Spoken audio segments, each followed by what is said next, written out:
অমলকান্তি আমার বন্ধু। স্কুলে আমরা একসঙ্গে পড়তাম। রোজ দেরি করে ক্লাসে আসতো, পড়া পারতো না। শব্দরূপ জিজ্ঞেস করলে এমন অবাক হয়ে জানলার দিকে তাকিয়ে থাকতো যে দেখে ভারী কষ্ট হতো আমাদের। আমরা কেউ মাস্টার হয়েছি, কেউ ডাক্তার, কেউ উকিল। অমলকান্তি রোদ্দুর হতে পারেনি। সে এখন অন্ধকার একটা ছাপাখানায় কাজ করে।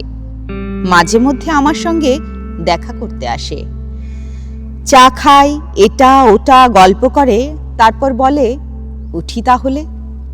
আমি ওকে দরজা পর্যন্ত এগিয়ে দিয়ে আসি।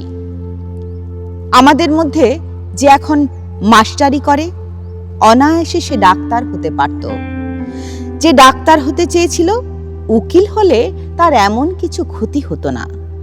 অথচ সকলেরই ইচ্ছে পূরণ হলো, এক অমলকান্তি ছাড়া। অমলকান্তি রোদ্দুর হতে পারেনি।